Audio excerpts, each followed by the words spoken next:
Hello and welcome to Inside China. I'm Shelley Zhang. On September 20th, 2004, the United Nations Trade and Development Committee published the 2004 World Investment Report.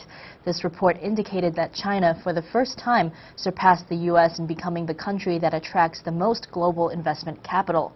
In 2003, China drew in as much as $53.5 billion of foreign money, and by July 2004, that had increased to $57 billion. Historically speaking, now is not the first time that China has attracted foreign interest.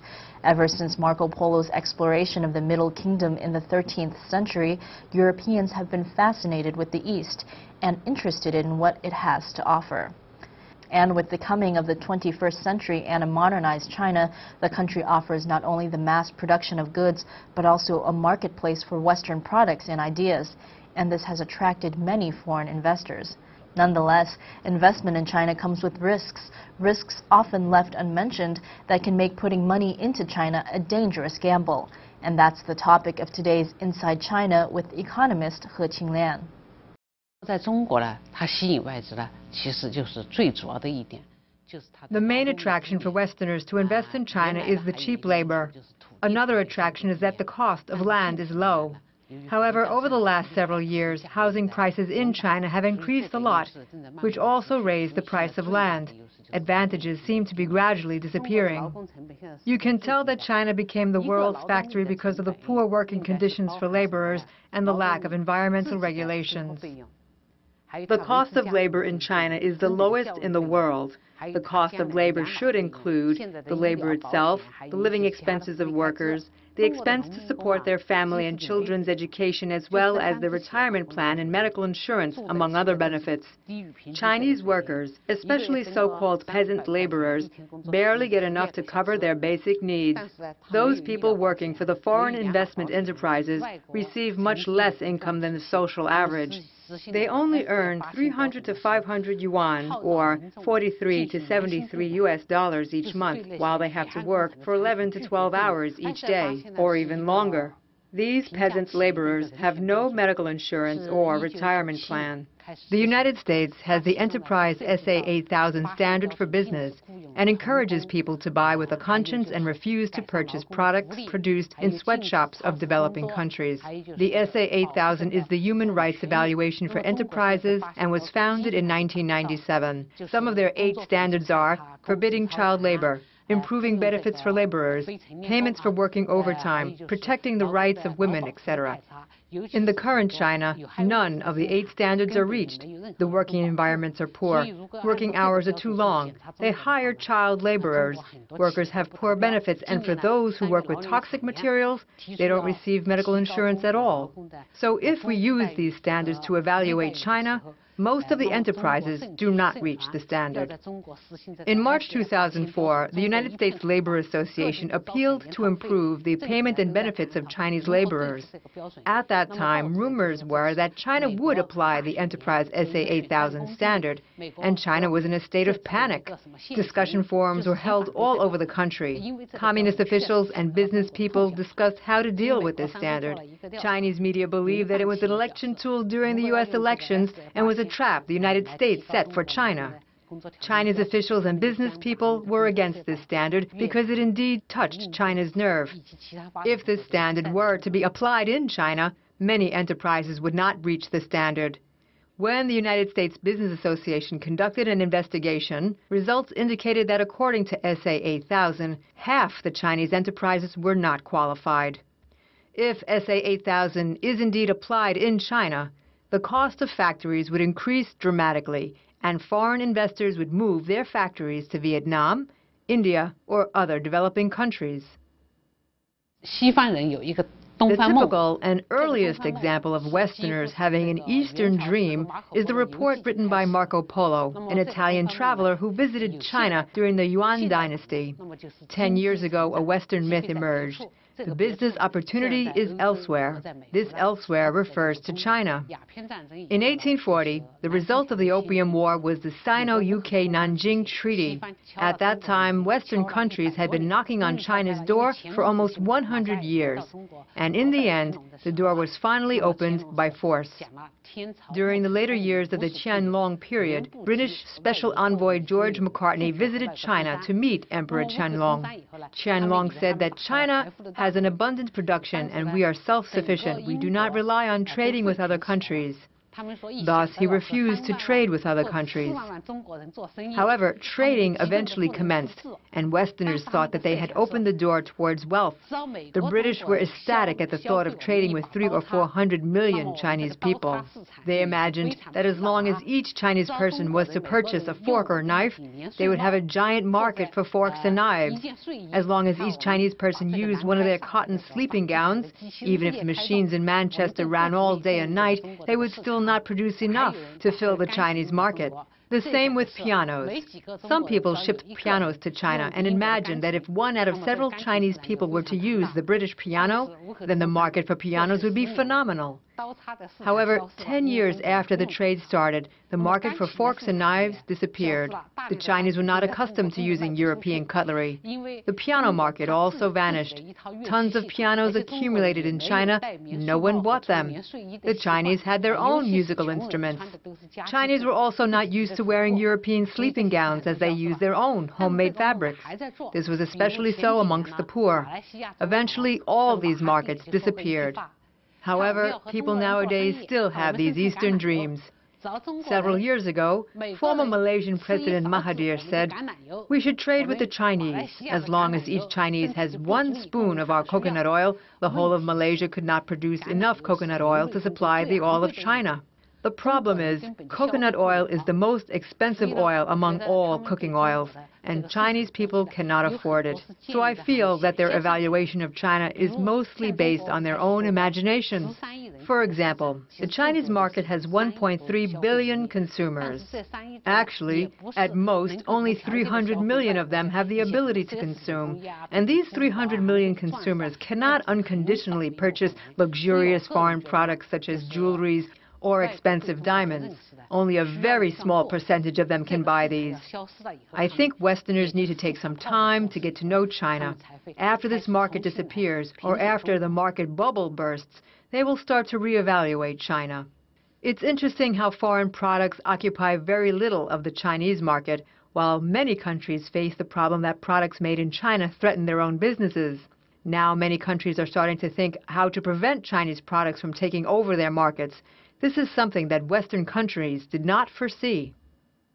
中国现在问题了，我倒是觉得最大的风险在哪里？ What is the biggest risk in China? Some people say it is the agricultural crisis. Some say it's the energy crisis. But I feel all these crises are not the true crisis. The true crisis is the financial crisis. What is the importance of finance in modern businesses? Its importance is just like the human neuron system or blood supply system. If it was paralyzed, the whole body would die. It seems that China is having problems in exactly this area. There are 2 absolute parameters to evaluate when discerning whether a country's financial system is normal. One is the percentage of innate capital among the total capital of the bank. There is an international standard called Basel Accord. It says that the innate capital cannot be lower than 8%. Lower than 8% would mean bankruptcy. This parameter is very low in Chinese banks. Since 1993, the percentage has been lower than 3%. The Chinese regime has been trying with its entire means to improve this situation. From 1998 to 2004, the regime has added more than $100 billion to its banks, at the same time removing $1,500 billion of bad debt to lower the percentage of bad debts in the banks. However, in the past several years, 48% of loans by the steel and iron industry and 80% of the real estate loans are from banks. The banks cleared some bad debts, but accumulated more later. Thus, the regime kept paying for these bad debts. Under this kind of situation, the banks barely increased their innate capital. International financial specialists indicated that if Chinese banks were not owned by the nation, technically speaking, they would have gone bankrupt a very long time ago. they have not gone bankrupt because the whole Chinese regime supports them with the credit of the nation. Another parameter is the proportion of bad debts. The Chinese regime kept announcing that their bad debts proportion kept dropping. At the end of March 2004, the four major national banks of China had 18,900 billion renminbi of bad loans, which occupied 19% of total loans. On November 22nd, the Chinese Communist Party announced that by the end of September, the bad debt proportion of the Chinese National Bank Group, which was formed by the four major national banks, dropped to 5.16%. Because the number dropped so fast and there was no explanation as to how it happened, the international financial circles found the information unreliable and had their doubts. Even researchers in China thought it was undependable. Some researchers published a report on the financial risks in China, indicating that this number did not include the bad debts that were peeled, nor did it include some other cases. If all of these were added together, the amount of bad debts in China would equate to nearly 35%. Each year, the United States Standard & Poor's rates banks all over the world. In 2003, they rated the Chinese bank systems. They ranked all the 12 major banks, including the four major national banks, as grade B-, which is highly risky. They believe that Chinese banks had a way too high proportion of bad debts, which was estimated to be as high as 45%. In 2004, the Chinese regime wanted to let Bank of China and Construction Bank to go on market at Wall Street, but it did not happen. Thus, they targeted their backyard, Hong Kong.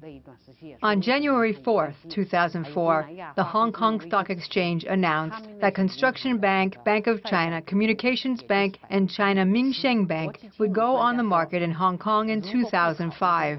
They also disclosed the time and fundraising scales and underwriting groups of each bank. At the same time, the Pioneer Construction Bank planned to raise $5 to $10 billion in Hong Kong, and the partners they selected were Citibank, Morgan Stanley, and China International Capital Corporations Limited. Among these four banks, only Bank of China did not reveal the fundraising amount, nor did it confirm their underwriters. Guessing from previous reports, the Bank of China would underwrite the IPO, initial public offering, with Deutsche Bank, JP Morgan, as well as Goldman Sachs or UBS. The fundraising amount should be between $3 or $4 billion. The Chinese banks did not give up on the idea of entering the U.S. market. It was said that multiple Chinese banks hired accounting companies to create financial reports according to the international accounting standards. However, to reach the requirement of the U.S. SEC, they would have to modify over 100,000 financial reports. It is a huge amount of work which is not only expensive to run, but also cannot guarantee smooth sailing afterwards.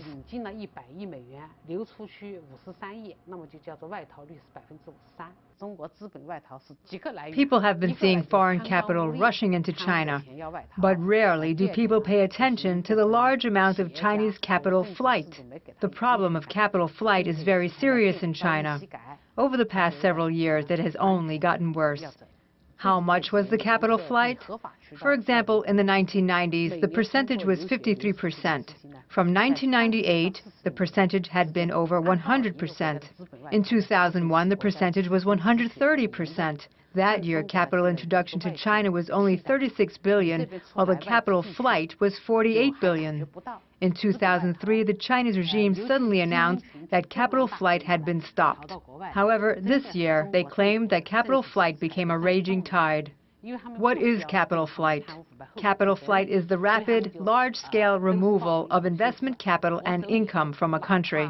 For example, if $10 billion were introduced into China, while 5.3 billion went out, then the percentage of capital flight is 53%. There are several forms of capital flight. One is that corrupt officials transfer stolen money out of the country. The other is that some business owners feel that the political system is not secure as the policy keeps changing. For the security of their money, they decide to move the money out of China. Over the last several years, another legal path has developed for capital flight. Each year, students who go abroad to study take away an average of $3 to $4 billion. Theoretically, capital flight will cause a country some serious loss of resources. However, China currently has enough foreign capital to compensate. China loses capital, yet at the same time, foreign capital continues coming in. Thus, the serious problem is not that visible. So many elite groups escape abroad, making the political reform in China lack a driving force as they are not held responsible for the result of their corruption. Most of the communist officials have this kind of mentality. After I leave, who cares about what happens back there? With this kind of mentality, political reform will be postponed endlessly. Only the current political system can guarantee that they can maximally harvest money for personal benefits. 近几年到中国去投资的已经形成了热潮。 In recent years, investment in China has become a hot trend. After Hong Kong fiercely pursued Chinese concept stock, many U.S. foundations also bought Chinese concept stock.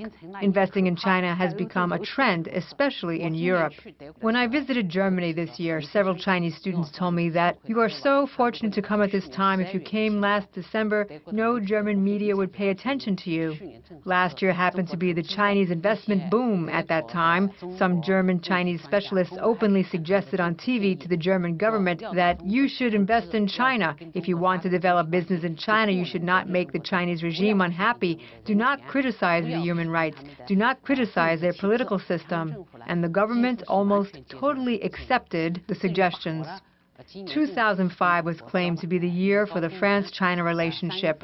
March was the month for the Chinese-France culture exchange. Several Chinese bands came to France. The French government felt that even tourists from China bring in lots of money. Thus, the French rarely criticize China, and the rare criticisms are noticed globally. I feel that every business or international enterprise, when they step into China, they have their own strategy, but the common strategy is to make profit. Some of them make profit, but many of them failed and left. With the current Chinese investment boom, people have the habit of only looking at successful cases, ignoring the failed ones. There are several reasons why they don't want to talk about the failed investments.